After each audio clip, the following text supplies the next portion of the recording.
तर आपण काय पाहत आहोत, चौथ्या गुणस्थानामध्ये आपण पाहत आहोत सम्यक्त्वाचे 3 प्रकार. ठीक आहे ना, सम्यक्त्वाचे 3 प्रकार पाहत आहोत. मग हे 3 प्रकार पाहत असताना तिथं सांगितलं काय आहे, अनंतानुबंधी काय सांगितली है ना. 3 प्रकार कुठले बघितले होते, औपशमिक, क्षमिक आणि शाईक. ठीक आहे, तर त्यापैकी सांगितलं होतं अनंतानुबंधी 4 आणि दर्शन मोहनीयाचा उपशम इथं होतो. समजलं ना. मग इथं 7 घेतल्या का नाहीत, दर्शन मोहनीचे 3 का घेतले नाहीत इथं. हां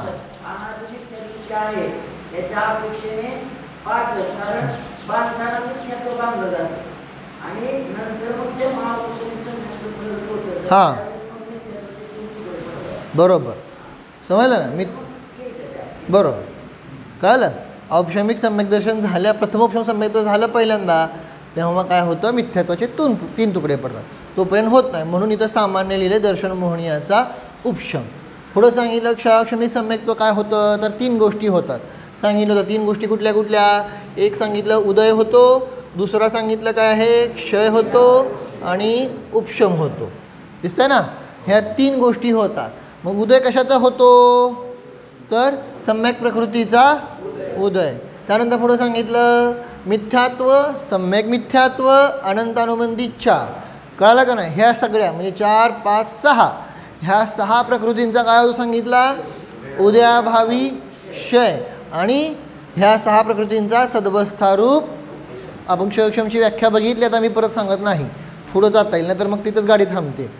काय अशा प्रकारे तिथं सांगितलं काय की क्षयक्षम सम्यक दर्शन होतं. क्षयक्षम सम्यक्त्वामध्ये हे प्रोसेस होते. कळालं का. हां हां हां मग ते सांगितलं ना की मिथ्यात्व, सम्यक मिथ्यात्व, अनंतानुबंधी 4 ह्या 6 प्रकृतींचा जो उदया वर्तमानामध्ये आहे, हां वर्तमानामध्ये जे आहे त्यांचा फक्त क्षय, आणि जे भविष्यामध्ये येणार आहेत त्यांचा उपशम. तेच सगळे हे 6च्या 6 मिथ्यात्व, सम्यक मिथ्यात्व, अनंतानुबंधी 4 आहे ना. आता इथं क्षयक्षम सम्यक्त्व आहे म्हणून ते घडवतोय, पण जिथं जी चर्चा असेल तिथं ते म्हणजे 4थं गुणस्थान आहे म्हणून आपण हे घेतलं. आता जर 5वं गुणस्थान असेल तर काय वाढणार सांगितलं, मिथ्यात्व, सम्यक मिथ्यात्व, अनंतानुबंधी 4, अप्रत्यख्यानावरण 4. कळलं ना. 6 मध्ये परत 4 वाढल्या, काय झाल्या 10. मग या 10 प्रकृतींचा वर्तमानामध्ये जे आहे त्यांचा सांगितला क्षय. हां हां बरोबर आहे, बरोबर आहे. आता मी शॉर्ट काय सांगतोय. हां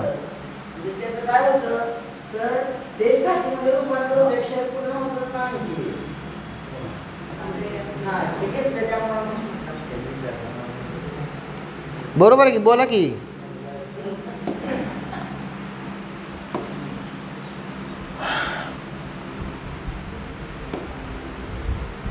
है ना.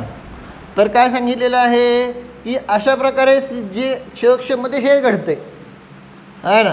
देशघातीमध्ये काय होतं सांगितलं, तर हे उदयाभावी क्षय म्हणजे एवढे काय सर्व घाती आहे ते सगळ्यांचा काय असतो, उदयाभावी क्षयक्षम लावतात. कारण त्या सर्व घातीचा उदय आला तर कामच होणार नाही. अनंतानुबंधीचा जर उदय आला तर सम्यक तो होईल का, अप्रत्यख्यानावरणचा उदय आला तर देश संयम होईल का. त्यामुळं वर्तमानामध्ये म्हणजे हे दोन्ही आहेत. घटवलं आहे मागं सुद्धा की हे ॲक्च्युली पांढरं आलं म्हटलं है ना. ॲक्च्युली काय आहे, हे आहेत सगळे सर्वघाती देशघाती हे प्रत्येक समयाला आहेत. कळलं का, हे आहेत. पण प्रॉब्लेम काय होतं सांगितलं तिथं की हे सगळे असताना सुद्धा सांगितलं काय, हे जेव्हा उदयाला येतो है ना. तसं आता समजा इथं दुसरा समय आहे, दुसऱ्या समयामध्ये उदयाला येत असताना काय पहिला समय संपला आहे बरं का. सो दुसऱ्या समयामध्ये होत असताना सांगितलं देशघातीचा तर उदय येतोच, ऑलरेडी आहे वर्तमानामध्ये आहे ना. वर्तमान समय ना हा काय आता वर्तमान, आत्ता हा वर्तमान समय. कळलं का. तर ह्याचा उदय तर आहे, ह्यांचा उदय होता पण आला नाही. मग आला नाही म्हणून त्याला म्हणलं क्षय. उदयाच्या अभावामध्ये काय झाला? क्षय झाला. येणं होता पण आला नाही. मग आला नाही म्हणजे गायब झालं का? नाही. हे जे काही सर्व घाती आहे हे सगळं देशघाती रूपानं संक्रमित होऊन आलं, पण देशघाती रूपानं आलं नाही म्हणून त्याला क्षय म्हणलं. हां सॉरी चुकलं माझं. सर्वघाती रूपानं आलं नाही म्हणून त्याला क्षय म्हणलं, पण देशघाती रूपानं आलं. हे गायब नाही झालं. इथलं काय सुद्धा कुठलंही कर्माचं काहीही गायब होत नाही. सांगितलं तुम्हाला क्षय नावाची कल्पना ठीक आहे प्राथमिक भूमिकेत झालं, कळलं का? पण आता मॅच्युअर झाल्यानंतर हे लक्षात घ्या, काय क्षय नावाची कुठलीही गोष्टच नाही. मग क्षय होतं म्हणजे काय है ना? त्याचा उदयामध्ये अभाव होतो, कळलं का? म्हणजे काय होतं ते एकतर लवकर उदयाला येतं, नाहीतर ते संक्रमित होऊन येतं, काहीतरी त्यामध्ये होतं. उत्कर्षण, अपकर्षण, उदीरणा, संक्रमण असं काहीतरी होतं आणि त्याला नाव दिलं जातं आणि तिथं त्याचं अस्तित्व नष्ट केलं जातं, कळलं का नाही? त्याला नाव दिलं जातं क्षय. क्षय म्हणजे समजलं? त्याला तुम्ही म्हणाल चला कर्माना जाळायचं आहे, अष्टकर्म धनाय आम्ही म्हणून आलो आहे, कळलं का? त्यामुळे आम्ही तर जाळलं, हा क्षय झाला नाही. हो, कुठलंच क्षय होत नाही. शपक श्रेणीवर सुद्धा क्षय होत नाही, कळलं? जे होतं आहे ते एवढंच होतं आहे. त्याला लवकर उदयाला आणलं जातं आहे आणि जे वाईट रूपानं येणार आहे ते चांगल्या रूपानं येलं जातं आहे. त्यामुळे त्यांचं काय केलं जातं? अस्तित्व तिथं काय होतं आहे? नष्ट होतं आहे. म्हणून त्याला म्हणलं काय झालं? क्षय. हा ना. इथं मिथ्यात्व म्हणून नाही आलं. येताना कसं आलं? सम्यक प्रकृती म्हणून आलं. अनंतानुबंधी म्हणून नाही आलं. चौथ्या गुणस्थानात येताना काय आलं? सम्यक प्रकृती म्हणून आलं. समजलं ना? क्षयक्षमी सम्यक कळलं? सो उदयाभावी क्षय. आता मग वर जे आहे त्यांचा मग त्याच सगळ्या प्रकृती 6च्या 6 कोणती एक नाही चालली. 6च्या 6 उदयाभावी क्षय, 6च्या 6 सद्वस्थारूप उपशम आणि सम्यक प्रकृतीचा उदय वर्तमानात. कळलं का?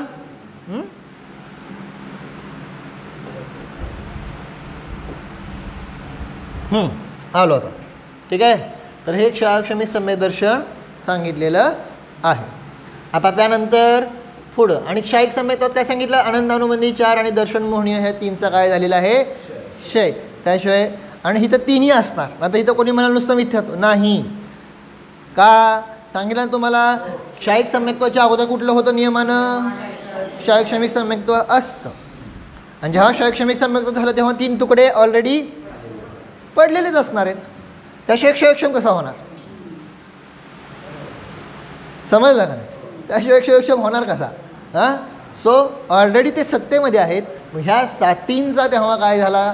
क्षय. आता क्षय झाला म्हणजे इथं काय झालं? परत तोच प्रश्न. क्षय झाला म्हणजे काय झालं?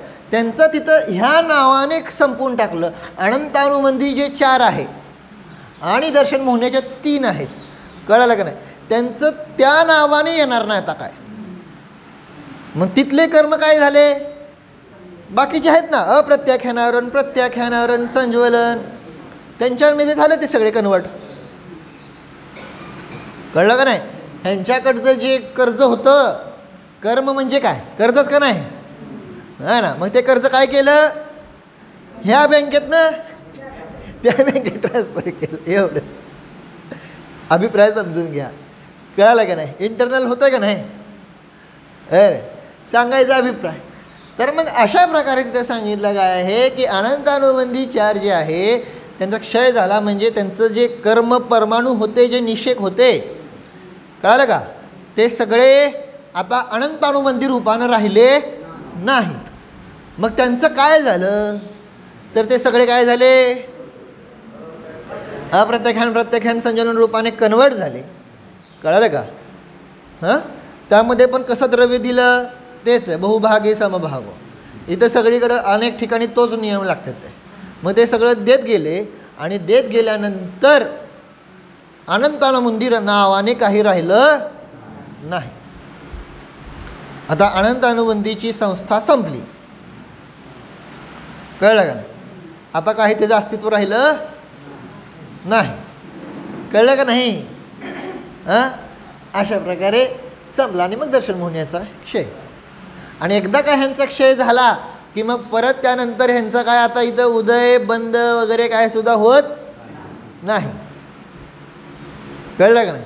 एकदा क्षय झाल्या. पण इकडं काय होऊ शकतं, चान्सेस असतात परत मिथ्यात्वात वगैरे जाण्याचे वगैरे चान्सेस असतात, है ना? होऊ शकतो, होईल असा नियम पण नाही. समजतंय ना? आता त्यानंतर पुढं परिणाम आहे ना. मग परिणाम कसे आहेत बघितलं होतं आपण. औपशामिक सम्यक्त्वामध्ये परिणाम कसे आहे सांगितलं होतं.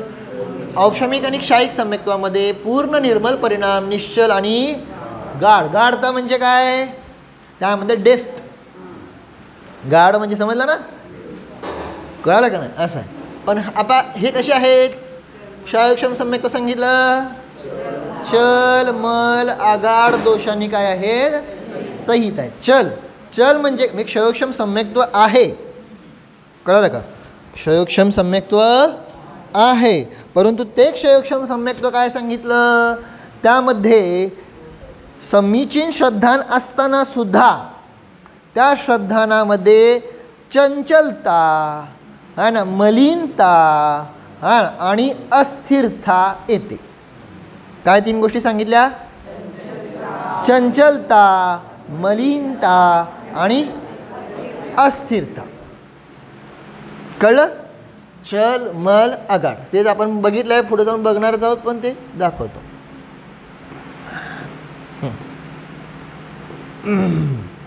वा, क्षयोक्षम सम्यक्त्व सांगितलं ना दोष, तर काय सांगितलं? चल दोष. चल दोष म्हणजे चंचलता. चंचलता कशी आहे? चंचलता कशी आहे? एक उदाहरण दिलं. चंचल श्रद्धानामध्ये चंचलता कशी, तर उदाहरण दिलं जसं पाण्यामध्ये कसे असतात, तरंग येतात का नाही? आता पाण्यामध्ये तुम्ही दगड टाकला, काय आले? हां ना, तरंग येते. मग ते स्थिर पाण्यामध्ये सुद्धा काय आले? तरंग.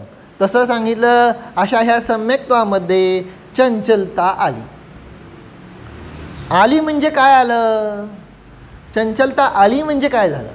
तर सांगितलं की देव, शास्त्र आणि पदार्थांच्या विषयामध्ये काय आली? चंचलता. म्हणजे कशी आली है ना? सिद्धांत सांगितलं. मग कशी आली? उदाहरण दिलं का नाही?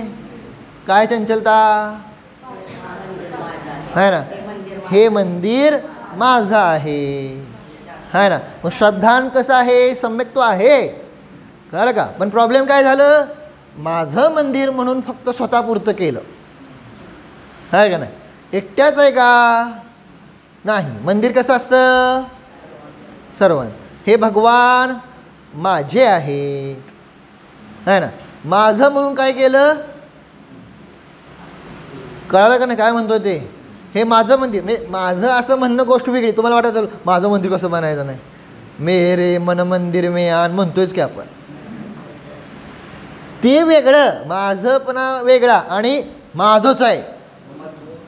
हां, ममत्वापेक्षा तिथं हा काय येतो? तिथं अहंकार. हे फक्त माझं आहे, हा प्रॉब्लेम आहे. प्रॉब्लेम समजला ना? लक्षात आलं का? हे फक्त माझं आहे, कळलं का? मी बांधलं हे फक्त माझं आहे, है ना? मी काय दांग आहे त्यामुळं हे फक्त माझं आहे. आता हा काय झाला? काय झालं? म्हणून कुठल्याही मंदिराला आपण काय असतं? ट्रस्ट असतं का नाही? मग ट्रस्ट म्हणजे काय?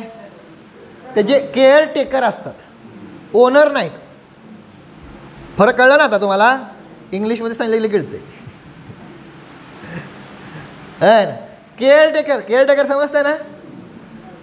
म्हणजे काळजी घेणार आहे, है ना? But it's not owner. कळलं का नाही? फरक कळला का नाही? हां, तुम्ही घर माझं म्हणा, त्याचे तुम्ही काय आहात? व्यवहारात, बरं का, व्यवहारातच चाललेलं आहे. त्याचे तुम्ही काय आहात? ओनर आहात का नाही? आहे ना. गाडी माझी म्हणा, त्याची तुम्ही काय आहात? ओनर आहात का नाही? फरक कळला का नाही? ओनर, मालक आहे ना. आणि पण उद्या म्हणाला काय, हे मंदिर प्रायव्हेट आहे, कळालं का नाही? मूर्ती प्रायव्हेट माझी आहे, अशा प्रकारे माझापणा आला तर तो काय दोष आला आणि येतो. कळलं काय? क्षयोक्षम समय हे तर आपण देवाबद्दल घटवलेलं आहे. मी तुम्हाला म्हणलं ना, तुम्ही चिंतन करून आला का? अजून वेगळं वेगळं घटवा म्हणलं होतं का नाही? अजून कुठं कुठं देव, शास्त्र, गुरु किंवा हे काय असेल पदार्थ, ह्या विषय आपण काय चंचलता करतो हे घटवलं का? काय नाही. जाऊ दे, तुम्ही बी काय नाही, मी पण नाही, जाऊ दे, मी पण नाही सांगत आता. चिंतन करा म्हणतोय मी, केलंय पण नाही सांगणार आता. आता जाऊ तिकडे, काय करायचं? अभ्यास करायचं नाही, अभ्यास करायला पाहिजे. मी काय म्हणलं तर तुमच्या परीनं, तुमच्या बुद्धीनं, मी असं म्हणत नाही की असं लय भोरे हाव असं. अरे पण जरा चिंतन तर करा ना, थोडा वेळ तर द्या ना, की बाबा आपल्या सम्यक्त्वामध्ये असे दोष लागत आहेत का नाही लागत? काय विचारतो? तुमचं सम्यक्त्व निर्मल झालं का? कळलं का? औपशमिक असेल तर टिकणार नाही, ते गेलं, गायब झालं. क्षायिक तर होत नाही, मग राहिलं कुठलं? मग आता जर सम्यक्त्व असेल तर नियमानं कुठलं असणार? क्षायक्षमिक. म्हणजे 100% त्यात काय असणार? नाही, माझ्या सम्यक्त्वात चल मला गाड दोष नाही, असं होतच नाही. हां, कोणाचं कमी असेल, कोणाचं जास्त असेल, तो विषय नाही, पण होतंय म्हणून तर त्याचं नाव काय आहे? क्षायक्षमिक सम्यक्त्व आहे. म्हणून तर तिथं सम्यक प्रकृतीचा उदयात हे घडतंय. हे म्हणलं ना, मोहनीयाची प्रकृती. मला पहिल्यांदा काय वाटत होतं, वाव है ना, सम्यक प्रकृती आहे, सम्यक तो होतंय. But it's not wow. हे दोष करतं. कर्म कधी तुमचं कल्याण करायला लागलं? कर्म कधीपासून आपलं आत्म्याचं हित करायला लागलं? कळालं का नाही? म्हणून तर त्याला सोडून क्षायिक सम्यक्त्व करतात ना आचार्य, म्हणजे भगवान. आचार्य म्हण भगवान. समजलं का नाही? मुनिराज का क्षयोक्षम सम्यक्त्व का सोडतात? सम्यक प्रकृतीचा का त्याग करतात? त्याग करतात म्हणजे समज, अभिप्राय समजून घ्या. कारण ते ऑलरेडी काय आहे? दोषयुक्तच आहे. आणि मग काय दोष सांगितले? चल, मल, आघात. आणि जर क्षयोक्षम सम्यक्त्व असेल, कळालं का नाही, जे लॉंग टर्म टिकतं, आता पंचम काळामध्ये समजतंय ना, तर 100% त्यामध्ये काय आहेत? मग आपले दोष आपल्याला बघायचे का नको? आणि ते बघितलं नाही तर मग कसं श्रद्धान पक्का होणार? म्हणून काल अभ्यास दिला होता. 3 अभ्यास दिले होते का नाही? कुठले कुठले 3 अभ्यास होते? मोक्ष मार्ग प्रकाशक बघून आले का? आता कालचे नवीन मला सांगा, जुने नको. ज्यांनी ऑलरेडी बघून आले नको. आता जे नवीन, किती जण आहेत नवीन? 1 2 झालं का? संपलं का? काय करायचं? मी म्हणलं ना, जर तुम्हाला गरज नाही तर मला पण नाही, जाऊ द्या, मी ती घेतच नाही आता, आहे ना.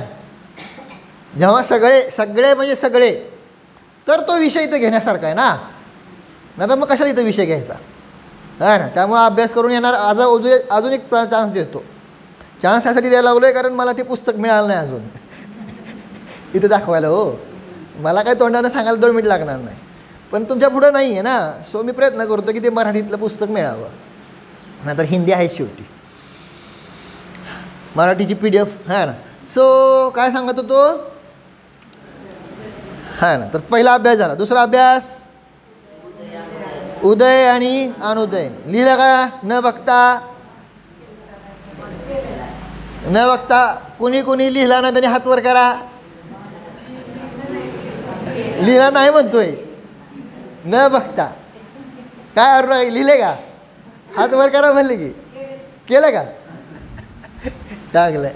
अभिप्राय करा, नाही तर मग तुम्हाला वाटेल मला समजलं आहे, वाव छान, पण हे विसरून जाणार. माझ्याकडनं लिहून घ्या तुम्ही. जर तुम्ही अभ्यास नाही केला, विसरून जाणार. आणि तुम्हाला दिलं आहे ना, आता तुम्हाला प्रश्न पण दिलेला आहे, उत्तर पण दिलेलं आहे, फक्त तुमचं तुम्ही आता करा की एकदा स्वतः. ठीक आहे ना? चल, तर ते केलं नाही तरी मला उद्याच्या सगळ्यांचा आवाज आला पाहिजे, केलं आहे म्हणून, आहे ना. नाही तर मग व्यर्थ आहे ना. म्हणजे कशासाठी? म्हणजे म्हणलं नाही का, तिथं असे प्रश्न विचारले स्वतः मोक्ष मार्ग प्रकाशकमध्ये सुद्धा, की ते म्हणले काय की मी तिथं ती चर्चा चालली होती ना सगळी ह्याची 7 तत्वाबद्दल, तो मान्यच करायला नाही 7 तत्व आहेत म्हणून. म्हणजे 7 तत्वाचं श्रद्धांक कशाला पाहिजे, जीव आणि आजीव बास झालं. तुम्ही जर पुढची चर्चा वाचली तर कळेल तुम्हाला त्यामध्ये, आहे ना. ते आता तेवढी सांगतो तुम्हाला.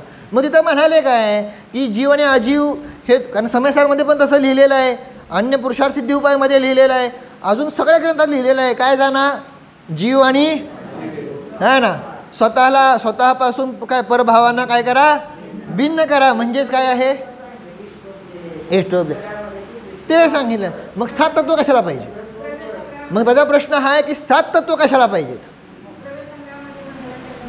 तेच लिहिलं, जीवम जीवम दवम, बरोबर आहे ना. म्हणजे आता अभिप्राय समजला ना, त्याचा प्रश्न तो होता. तत्वार्थ श्रद्धानं सम्यक दर्शनामध्ये 7 तत्व कशाला पाहिजेत. 2 तत्व बास झाले की सगळीकडे, आणि ग्रंथ लिहिले तसं. तर मग तिथं सांगितलं की 7 जे 2 आहे का नाही, तुम्ही जिथं म्हणताय काय आत्म्यापासून परभावांना भिन्न करा असं जे श्रद्धान, ह्या श्रद्धानामध्ये आश्रव, बंध, संवर, निर्जरा, मोक्ष ह्यांचं श्रद्धान आहे का. जर आहे म्हणाला तर 7 तत्वांची सिद्धी झाली, आणि जर नाही म्हणाला तर मग मोक्षाचं श्रद्धान नाही, तर मग हे करायचं कशासाठी म्हणले. कळलं का, असा प्रश्न विचारलाय. जर तुम्हाला मोक्षाचं श्रद्धान नाही मोक्ष तत्वाबद्दल, तर हे जीव आणि आजीव तुम्ही जाणलेच नाहीत खरे. कळलं ना. काय तुम्हाला आश्रव आणि बंध जर कळला नाही तर तुम्ही काय सोडले, मग सोडले काय, त्याग कशाचा केलाय. जर संवर आणि निर्जरा कळली नाही तर तुम्ही काय ग्रहण केलंय. कळलं का. असे प्रश्न तिथं उठवलेत. सो आता मी तुम्हाला उलटा प्रश्न विचारतोय. आता ते झाला संपला विषय, मला त्याचा नाही घटवायचा. तो दृष्टांत होता. आता दृष्टांत. जर तुम्हाला मोहाचा उदय आणि अनुदय पक्का करायचा नाही तर मग इथं येऊन फायदा काय. कळलं का. कारण पुढचं सगळं प्रकरण त्यावर डिपेंड आहे. जर सांगितलेले अभ्यास करायचे नसतील तर मग काय उघड, काय तुमचा पण वेळ वाया घालवत फुकटचं कष्ट घेता डोक्याला, काय होत नसतं त्यानं. कळलं का. जर आपल्याला अभ्यास करायचा नसेल ना तर तुम्हाला नाही, आम्ही आपलं आपलं येतोय बसतोय संस्कार होते, असले संस्कार काहीच कामाचे नसतात. कळलं का. है ना. तुम्हाला थोडी मेहनत घ्यायची नसेल काय, मग केवळ ज्ञान होणार कसं. कळलं का. हां, विषय समजला नसेल तर जरूर ठीक आहे, आम्हाला कळलं नाही हे नाही, पण जर कळला आहे विषय, कळला आहे का नाही मोहाचा उदय अनुदय, मग आता तुमचं तुम्ही सोडवायला पाहिजे. मी हे एक उदाहरण सांगतोय. अशा प्रकारे पुढं जे काय येईल ते, आपल्याला मेहनत करायची असेल, बुद्धीचा व्यायाम करायचा असेल तर हा ग्रंथ शिकायचा. आणि बुद्धीचा व्यायाम करायचाच नसेल आणि उगा आपलं रिकाम्या हातात हात हलवत जायचं आणि हात हलवत यायचं, काय उपयोग होणार नाही. खरं सांगतो, तुमचा वेळ फक्त वाया जाणार. आम्हाला काय नाही, आम्ही काय निग्लेक्टच करणार. तुमचा वेळ वाया जाणार. सो सिरियसली घ्यायला लागेल. कळलं आहे ना. आपल्याला पुढचा सगळे विषय त्यावर डिपेंड आहे, वारंवार घडवतं. सो चला ठीक आहे. आणि तिसरा अभ्यास काय सांगितला होता, चल मला आघाड ह्यांचं काय करायचं आहे, चिंतन का. मी नाही म्हणत तुम्हाला गेले भारी वाव करा, पण तुमच्या बुद्धीने तर बघा ना, आपले कुठं दोष लागत आहेत. चल लागते का, मन लागते का, आणि आघाड लागते का. नाही कोणी म्हणू ते मी दाखवतो. फक्त परत म्हणायचं नाही आमच्या चुका काढल्या म्हणून, वाईट वाटेल त्याला. कळालं का नाही. म्हणून आपले दोष आपण पहा. दुसऱ्यांना दोष दाखवल्यावर त्रास होतो का नाही, होतो का नाही. कुणाला होत नसेल तर मला सांगा आत्ता, है ना.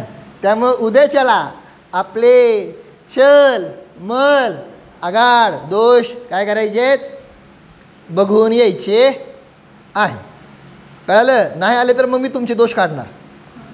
वाईट वाटायला सांगतो, खरंच वाईट वाटेल, है ना. मग खूपच वाईट वाटेल. सो अभिप्राय मला काय करायचं तुमचे दोषांना, आहे ना. पण स्वतः पहा ना, चिंतन करा ना. कळालं का नाही. त्यासाठी तर केलेलं आहे की नाही सगळ्या गोष्टी, आहे ना. तुम्ही जर नियमसार वाचला असाल तर पहिल्यांदा काय घडवलं आहे, पहिल्यांदा ते सगळं घडवलं आहे का नाही, की व्यवहार प्रायश्चित्त प्रतिक्रमण केलं जातं आहे का नाही, आलोचना केली जाते का नाही, व्यवहार आलोचना काय म्हणतोय कळलं का. सामायिकाच्या अगोदर सुद्धा केलं जातं का नाही. आपण भूप्रभो कशासाठी म्हणतोय, माझे काही दोष घडले असेल तर हे सर्व माझे दोष हां, मग ते दोष नुसतं म्हणायचं असतं का? त्यांना डोळ्यापुढं बघायचं असतं का नसतं? त्याला म्हणतात भावप्रतिक्रमण. नुसतं शब्दानं जे बोलताय ते काय आहे? द्रव्य प्रतिक्रमण. कळलं का? पण ॲक्च्युली दोष बघत असाल तिथं, कारण ते दोष घडतायत, दिवसभरात घडतात का नाही? काय विचारतोय? 108 दोष घडतात का नाही? हां, कुठले कुठले 108 दोष?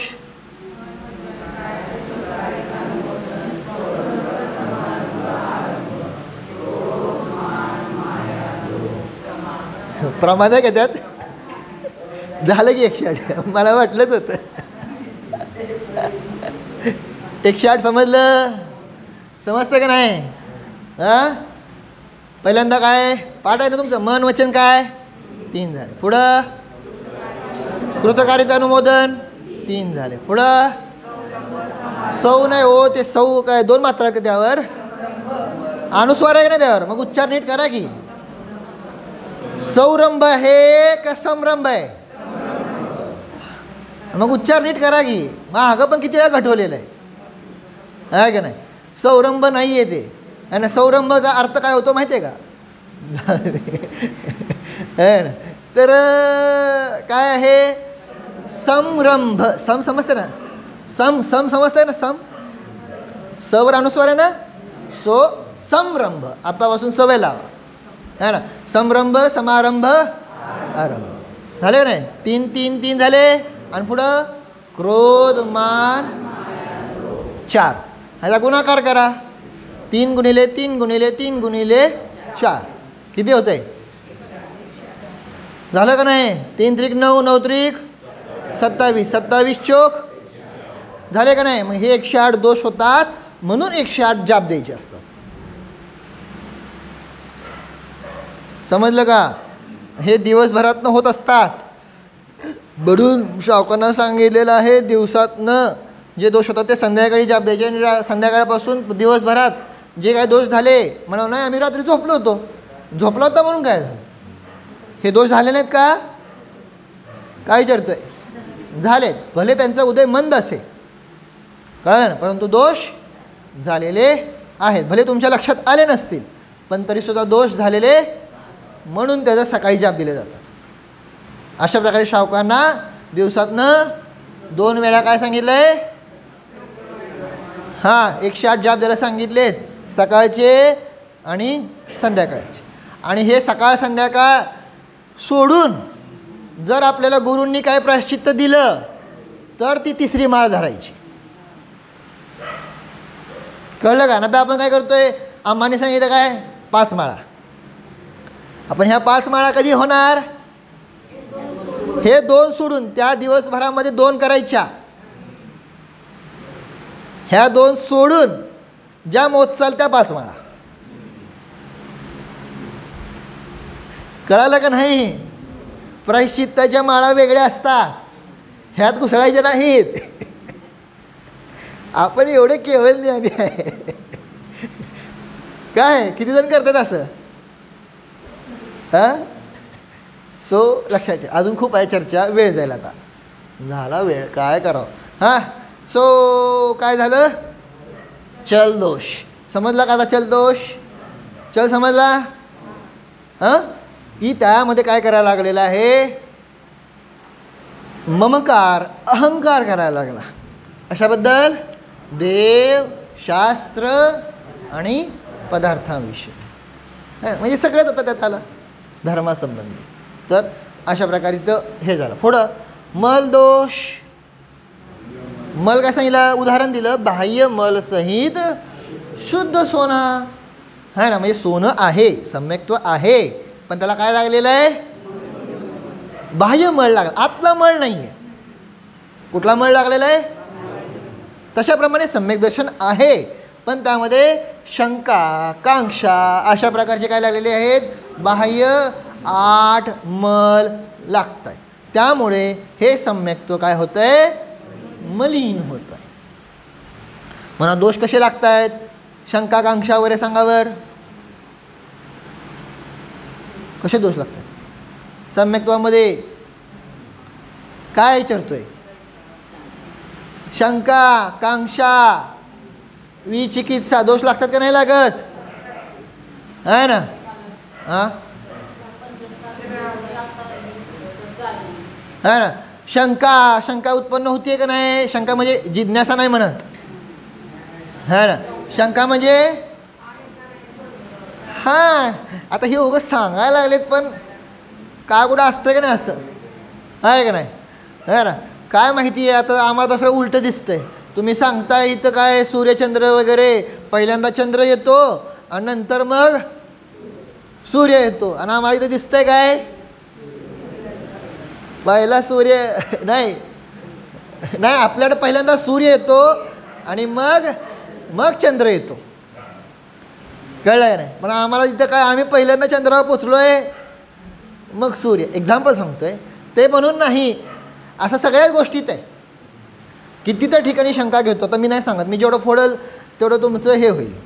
तुम्हाला उद्याला सांगायचं आहे ना कुठं कुठं शंका घेतो समजलं. सो शंका कांक्षा इच्छा आहे का नाही. आता मला त्याचं काय मिळावं आहे का नाही. इंद्रिय सुखाची इच्छा करतोय का नाही. मग कुठं कुठं इच्छा करताय ते तुम्ही बघा.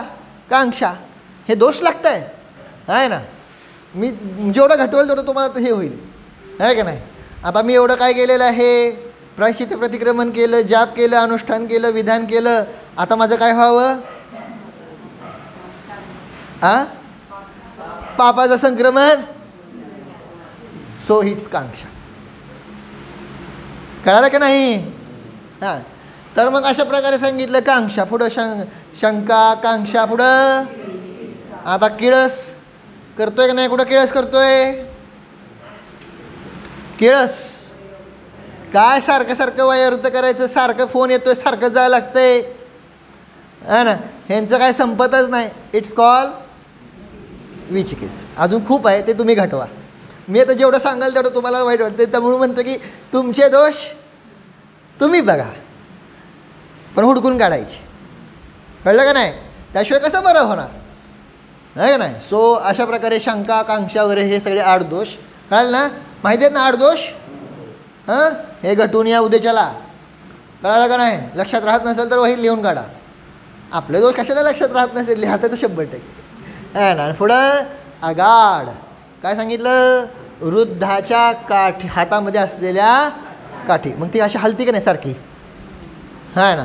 म्हणजे आहे जमिनीला टेकली आहे सम्यक्त्व आहे पण सारखं काय होतंय डगमगते. म्हणून त्याला म्हणलं होतं की अस्थिरता चंचलता मलिनता आणि इथं अस्थिरता श्रद्धानामध्ये. मग काय आहे आप्तादी की प्रतिती में शिथिलता है ना. देवादिकांच्या प्रती काय आहे सांगितली शिथिलता. आणि काल ती घटवली मी तुम्हाला भरपूर घटवली का नाही. शांतीनाथ भगवान पार्श्वनाथ भगवान काय संकट दूर करतात आहे का नाही. विघ्नहर पार्श्वनाथ कळलं का नाही. मग है ना. मग अनंतनाथ भगवान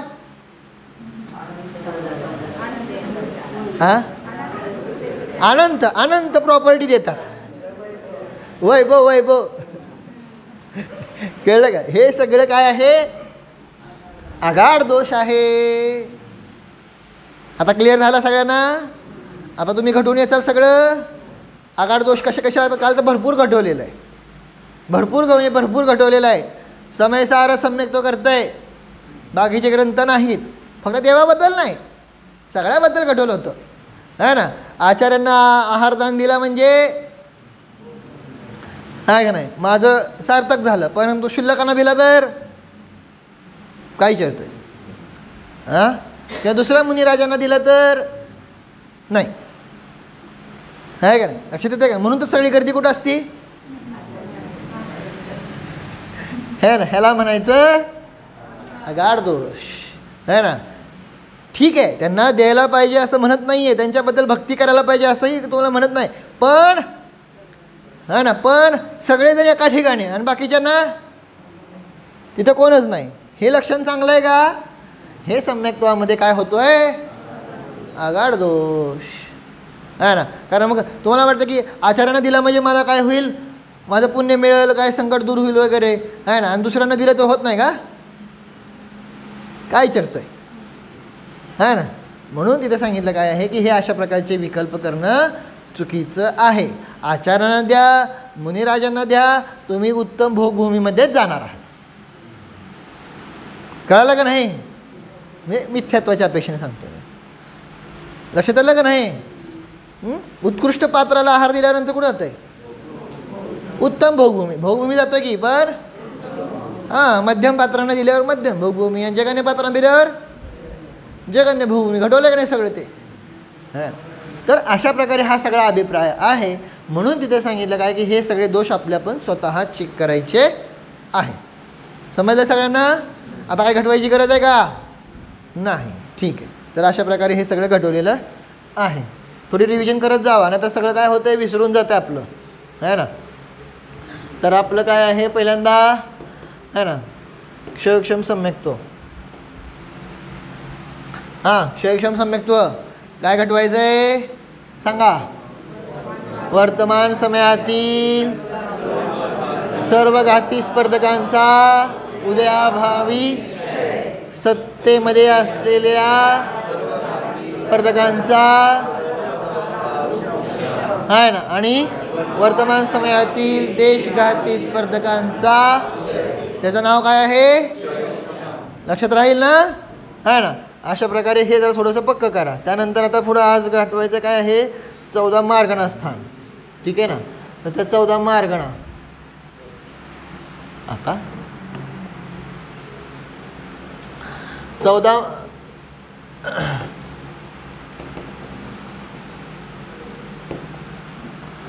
14 मार्गणा कुठल्या कुठल्या